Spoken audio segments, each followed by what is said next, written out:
De GLS para LGBT e agora LGBTQIAPN+. Uma sigla que não para de crescer como um sinal de luta e resistência para dar visibilidade a diferentes grupos de pessoas, mas que deixa muita gente sem saber como lidar com essas múltiplas vivências e individualidades. A sociedade está em constante evolução. O ser humano é plural e essa pluralidade é traduzida em diversas formas de ser e de amar. É necessário que a gente consiga acompanhar as mudanças, aceitar e acolher as diferenças, para as relações serem mais humanizadas e sem preconceitos. São inúmeros os casos de abusos e constrangimentos em diversas situações e, entre elas, consultas médicas, afastando muita gente de cuidar da própria saúde e alimentando disforias e repressões. Mas você sabe o que significa essa sigla? E como lidar com essas diferenças no seu cotidiano?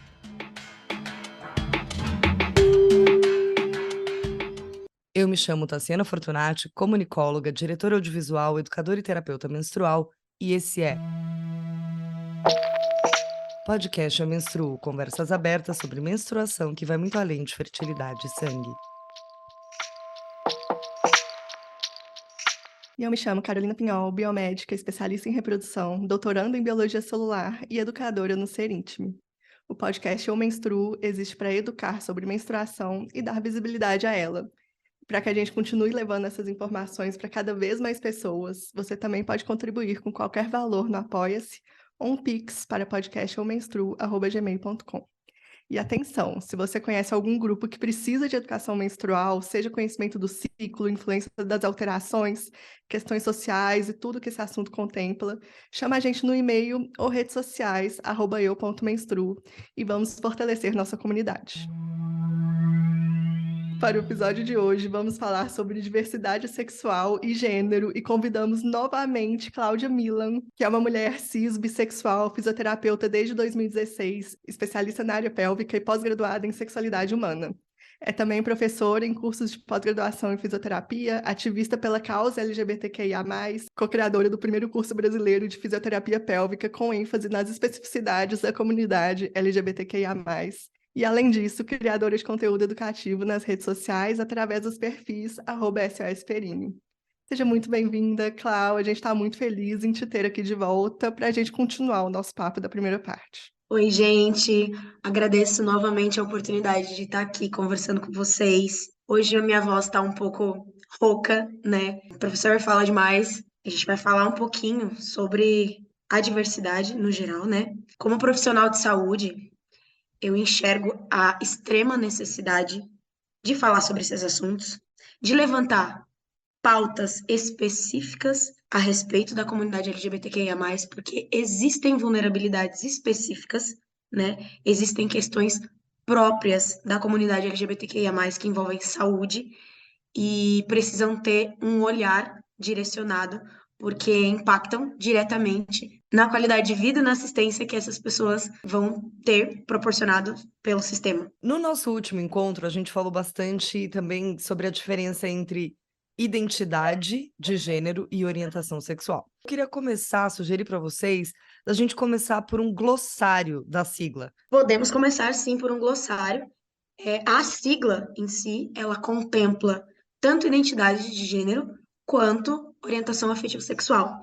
Mas a gente vai passando por cada letrinha e aí eu vou falando o que significa o quê. Começando aí, para introduzir mesmo o assunto, a gente precisa entender um pouco a questão histórica da sigla, que veio lá do GLS, que era gays, lésbicas e simpatizantes, passou pelo LGBT, lésbicas, gays, bissexuais e pessoas trans, e agora a sigla tem várias outras letrinhas incluídas, isso na tentativa de abarcar a maior possibilidade de existências possível, né? Porque o ser humano é plural. Nesse sentido, o mais, né, o plus, entra para classificar qualquer existência que não tenha sido contemplada dentro das letras, né? Então, o plus é a parte mais inclusiva. Mas vamos começar falando por que que do GLS virou LGBT? GLS foi uma parte importante da nossa história, mas a gente não pode usar isso hoje em dia porque é obsoleto. ficou para trás. GLS começa pelo G. G significa gays. Se refere a homens que se relacionam com outros homens, né? Antigamente não se tinha difundido a ideia da diversidade de gênero, então pessoa cis, pessoa trans. O GLS é uma sigla cisnormativa, né? Que ela se refere a homens cis que se relacionam com outros homens cis, o G do GLS. Na sequência, vinha lésbicas, que se referia a mulheres cis, na época, que se relacionavam com outras mulheres cis, e o S, simpatizantes, para incluir qualquer pessoa que apoiasse a causa. Só que isso ficou para trás. Isso não se usa mais hoje em dia, né? Hoje em dia já se tem difundido em maior escala a noção da diversidade de gênero, então se incluiu na sigla, né? Por exemplo, lésbicas não se refere só a mulheres cis que se relacionam com outras mulheres cis. Lésbica é qualquer mulher que se relaciona com outra mulher. Então, mulheres trans podem ser lésbicas, mulheres cis podem ser lésbicas. Enfim, como a gente discutiu no último episódio, gênero é uma coisa, orientação afetivo-sexual é outra, e todas as pessoas têm as duas características. Voltando para a evolução da sigla, GLS passou para LGBT por quê? Por que a gente pegou o L e colocou na frente do G?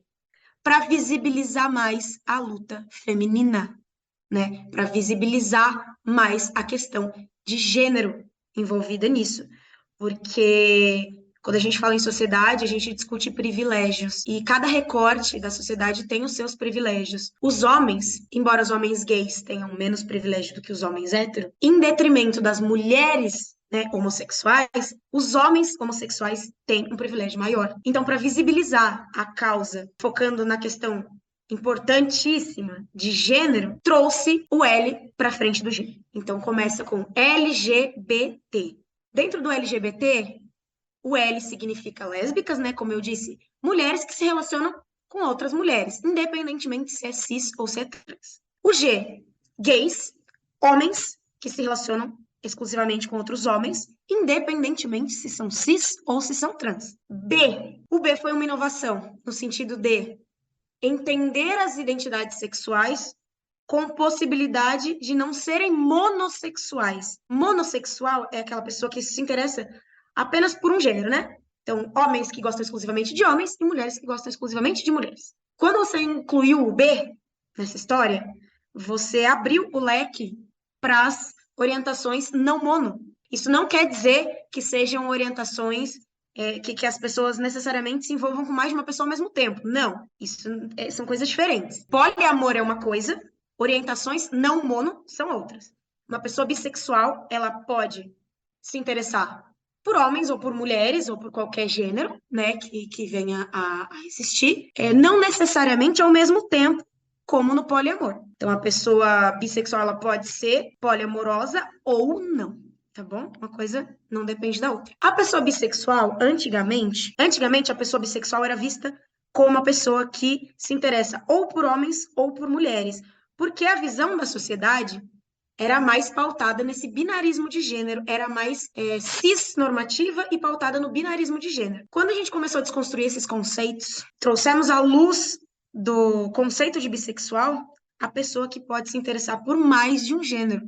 Não necessariamente só mulher ou só homem. Com certeza alguém deve estar pensando, mas e o pansexual? Né? As pessoas confundem muito a bissexualidade com a pansexualidade. São histórias de movimentos diferentes, são pautas e bandeiras levantadas com olhares diferentes. Então, a definição em si, a gente não pode falar que é a mesma, mas a definição em si é se interessar por mais de um gênero. A diferença está na forma como a pessoa enxerga isso na própria vida. A pansexualidade, que é algo discutido mais recente, levanta muito a bandeira da quebra do binarismo de gênero, de não mais enxergar as pessoas apenas como homem ou mulher. A bissexualidade é um pouco mais antiga, é a prima mais velha, eu diria. Começou a se difundir a bissexualidade numa época em que o binarismo era muito mais forte.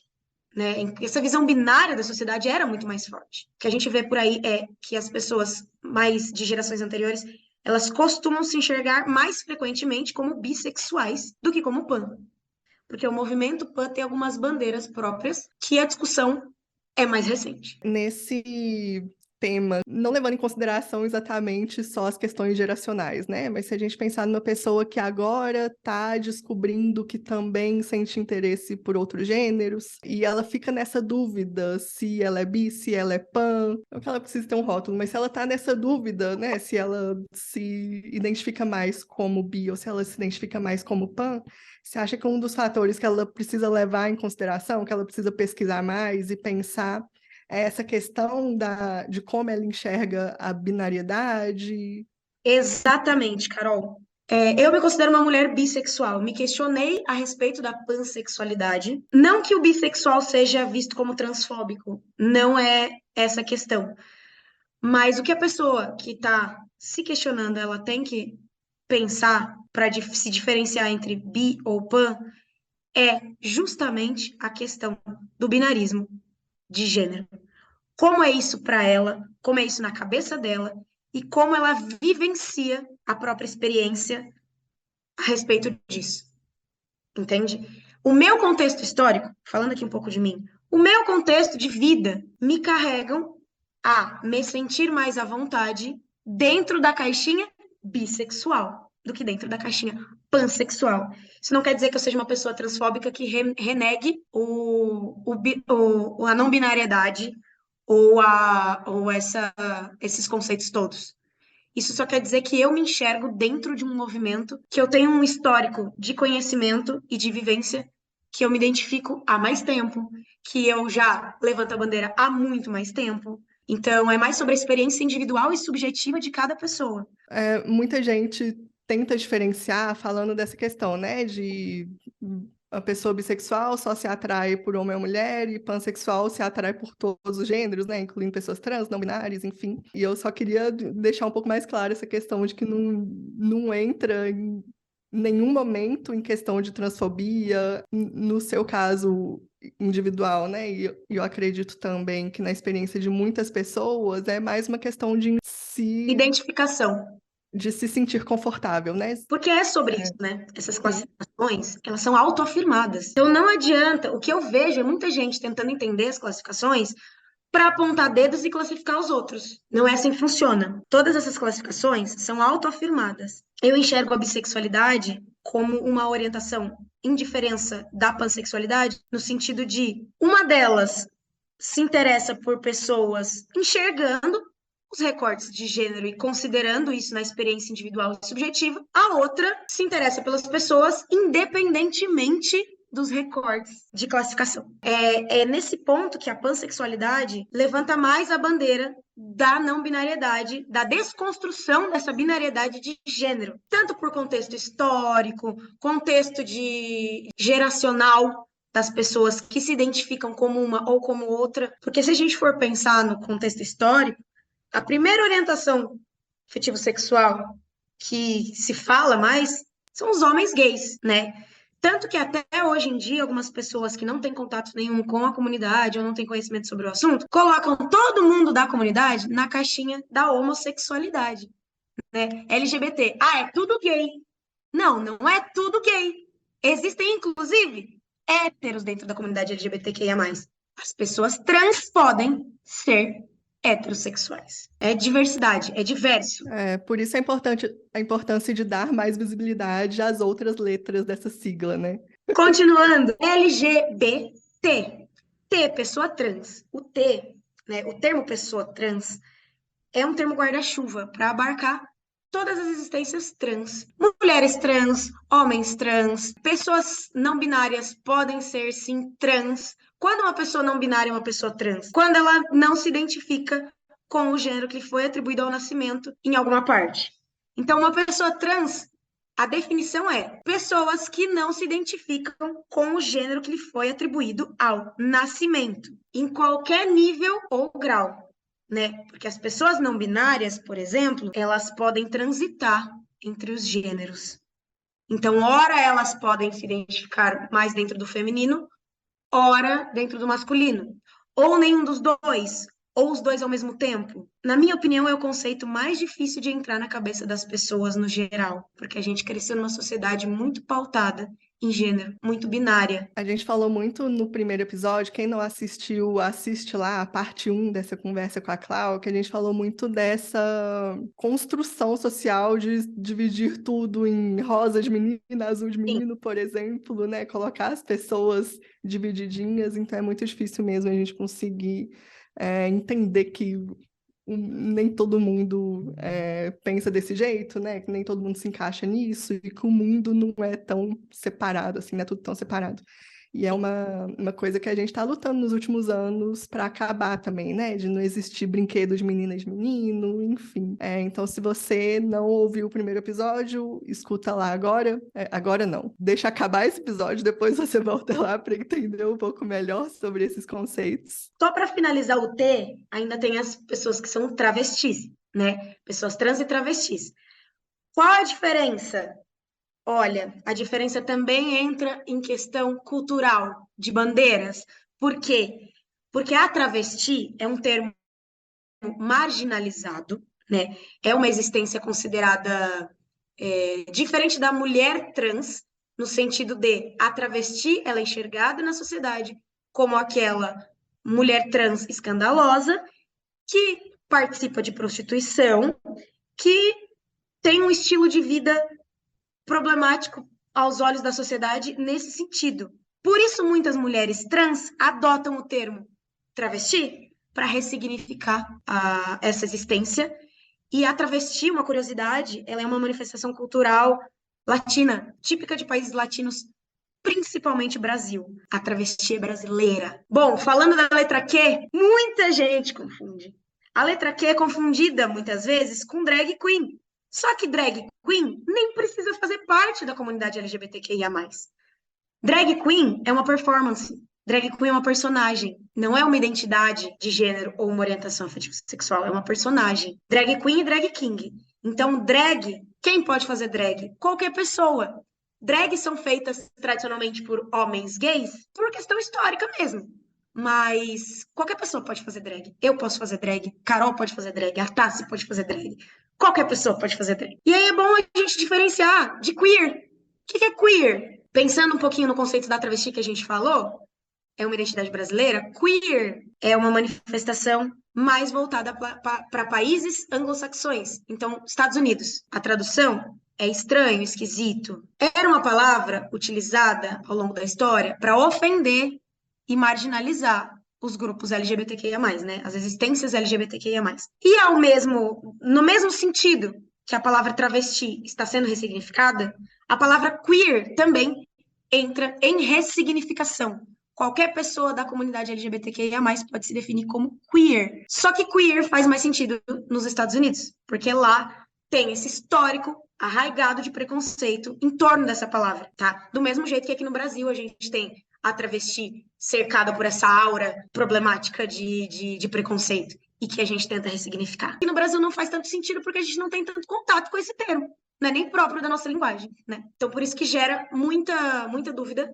Tem ONGs e partes do movimento aqui no Brasil que optam por suprimir essa letra, chamar a nossa comunidade LGBTI+, porque tecnicamente o plus, já está incluindo outras possibilidades de existência e o queer não faz tanto sentido para a nossa realidade, da nossa sociedade aqui. Não que não possa fazer sentido individualmente para cada pessoa. Letra I, intersexo. Pessoa intersexo é o que se chamava antigamente de hermafrodita.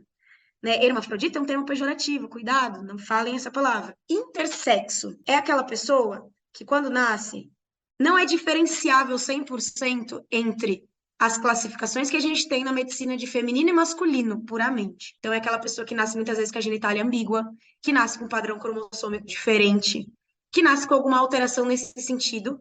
Acho que a gente não precisa nem chamar de alteração, que nasce com alguma variação nesse sentido, que não é uma alteração, é uma variação, tá? Que acontece naturalmente em sexo biológico, que é a classificação que leva em conta características corporais, questão cromossômica, enfim.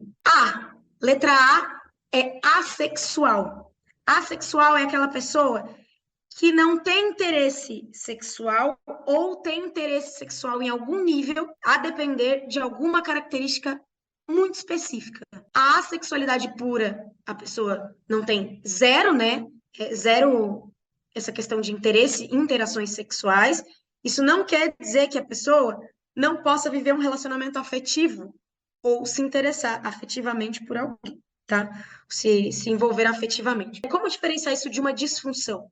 O sofrimento. O sofrimento daquela pessoa é por uma cobrança da sociedade ou é um sofrimento genuíno por algo que ela tinha e não sente mais, ou por algo que ela sente falta, por algo que ela realmente, genuinamente quer ou deseja. O sofrimento da pessoa assexual se dá muito mais por uma cobrança da sociedade, porque a sociedade cobra. Tanto se você tem um desejo sexual, principalmente quando você é mulher, e expressa isso, quando você não tem um desejo.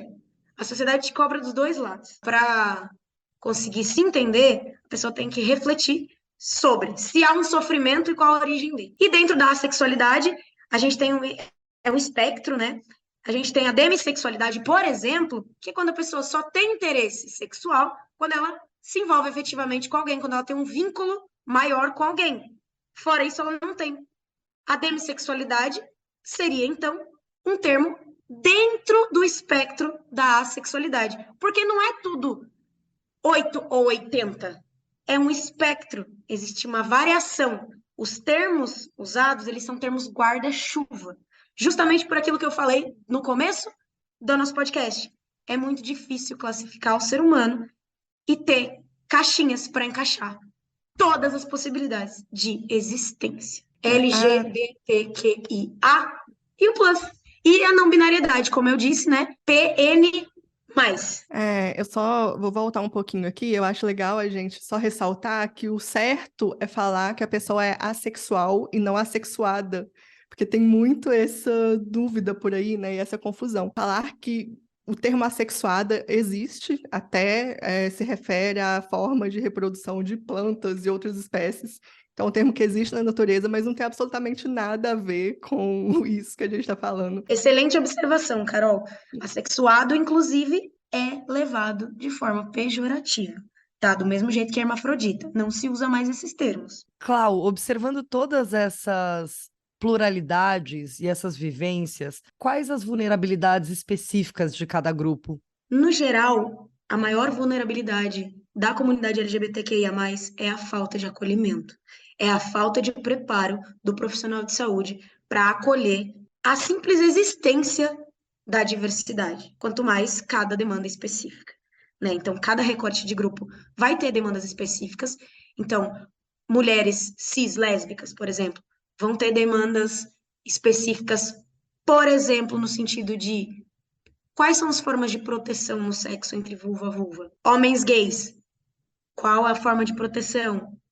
Que eu acho que já está um pouquinho mais consolidado. Pessoas bissexuais, a invisibilidade, né, da parte homossexual da bissexualidade.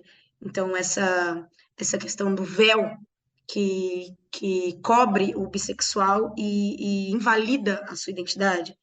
As pessoas trans, a maior dificuldade é que o profissional de saúde compreenda a sua simples existência, compreenda o conceito de quem essas pessoas são.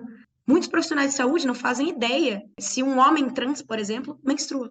Então, pessoas que têm útero menstruam. Isso devia já estar na cabeça dos profissionais de saúde, e não tá. Chega a ser até inaceitável quando um homem trans decide não fazer a hormonização e querer continuar menstruando, né? Isso eu sei que é um assunto de bastante disforia para Exato, eles. exato. A questão das mamas também, né?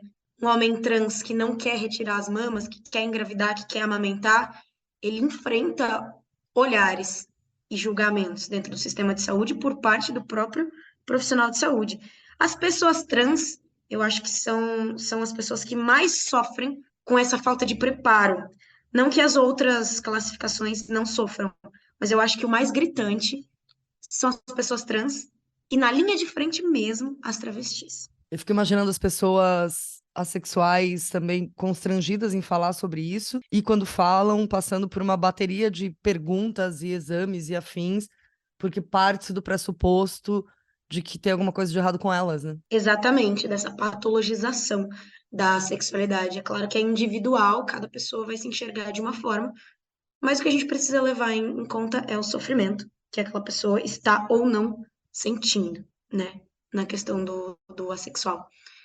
E outras possibilidades de existência também, por exemplo, pessoas intersexo, né, que enfrentam aí essa luta pela não mutilação genital, automaticamente, que se faz até hoje, quando nasce uma criança intersexo.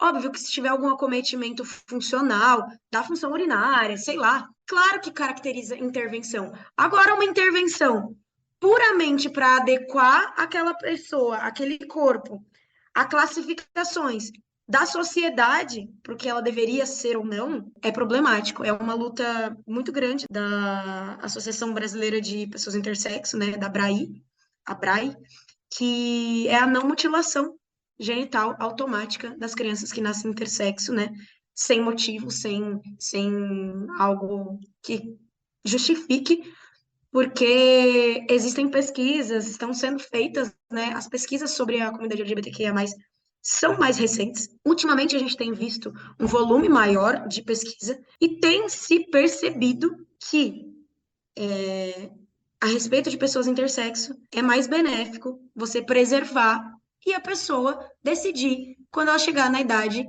que ela tenha, né, consciência suficiente para decidir se ela quer ou não passar por intervenções cirúrgicas, né? Até porque processo de transição para pessoa trans não necessariamente inclui procedimentos. Uma pessoa trans, ela é uma pessoa trans independentemente de ter feito. Então, uma mulher trans só é uma mulher trans se ela tiver uma neovagina? Claro que não.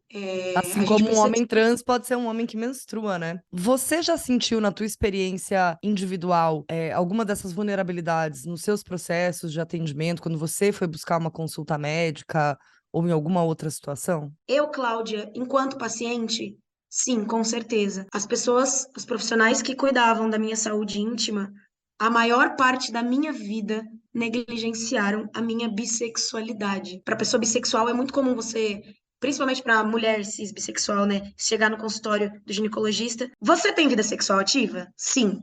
Que método você usa para se prevenir? Nenhum.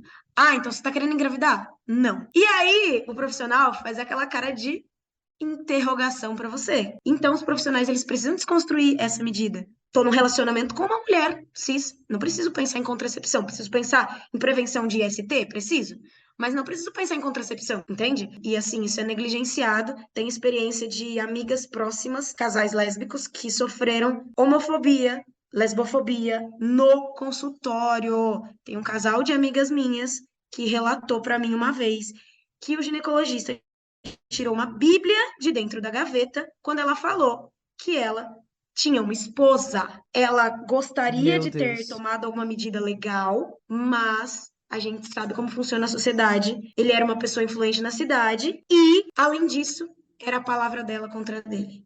Porque no consultório não tinha nenhuma testemunha, né? Era uma consulta ginecológica. Nossa, Então, mas isso que eu ia falar, assim, é importante a pessoa saber que ela pode denunciar para o conselho de medicina, né? Que ela pode ir exatamente. atrás de fazer alguma coisa, assim, que ela não precisa deixar que a situação aconteça. E eu não falo isso numa situação de que ela está sendo passiva, porque eu sei que tem muitas outras questões muito complicadas que envolvem, às vezes, até um medo de denunciar, né? Mas é importante saber que existe essa Exatamente. possibilidade. Esse medo é uma vulnerabilidade, esse medo é muito real. As pessoas, elas não têm, no geral, tanta assessoria jurídica ou orientação jurídica para saber o que fazer. E se imaginar numa situação traumática dessa, é a mesma coisa de, por exemplo, um abuso. Ah, porque as pessoas não denunciam? Porque existe uma questão emocional envolvida. Tava pensando exatamente nisso, fazendo essa correlação para o meu universo, né, sobre denúncia de abuso. Tem várias questões envolvidas, emocionais e Sim, sociais ali também, né? a denúncia é difícil, né? Não deixa de caracterizar uma situação de abuso. É um abuso, a pessoa se sente invadida, coagida, né? E se afasta da assistência. A grande questão é essa. Os profissionais não podem afastar a população LGBTQIA+, da assistência. O desconhecimento, o preconceito, até essas questões de violência. Muitas pessoas trans do meu convívio pessoal comentam que não estão com a rotina de saúde ginecológica em dia, porque tem medo de chegar na assistência e o profissional estar despreparado e sofrer algum tipo de violência, de preconceito. É Tá? para Então, isso que a gente está aqui também fazendo esse podcast e esses episódios todos, para dar essa visibilidade, para dar esse apoio e acolhimento para todo mundo que está ouvindo, e também compreendendo que nem sempre é sobre ter coragem para tomar uma atitude, mas saber que você tem um lugar onde você pode ser acolhido. Faço aqui já o convite para todo mundo que estiver ouvindo, que tiver vivido algum tipo de experiência como essa, se quiser vir aqui fazer parte do nosso quadro Partilhas, porque a gente acredita sim que é através das partilhas que a gente vai se identificando um com o outro, vendo que a gente não está sozinho, tendo conforto, tendo ajuda. Então sintam-se muito, muito, muito convidados. A gente vai não só amar, como a gente quer muito ouvir essas outras vivências. Compartilhando aí vivências pessoais, né, de experiências que eu passei, que as pessoas próximas ao meu círculo social passaram. Um conselho que eu gostaria de dar para você, profissional de saúde, que quer aprender, que quer humanizar sua assistência nesse sentido. Oportunize-se a escutar vivências. Então, consuma conteúdo de pessoas LGBTQIA+. Entra no YouTube, assiste canais, nas plataformas de streaming, tem muitas produções que ilustram, né, essa realidade. Então, se oportunize a ter contato com essa realidade. Porque quando a gente está inserido no meio hétero-cis, muitas vezes a gente não enxerga necessidades diferentes ou vivências diferentes porque não faz parte do nosso contexto, tá? Do mesmo jeito que os recortes raciais, a gente precisa visibilizar outros tipos de diversidade, porque é isso, é sobre ouvir quem sofre na pele.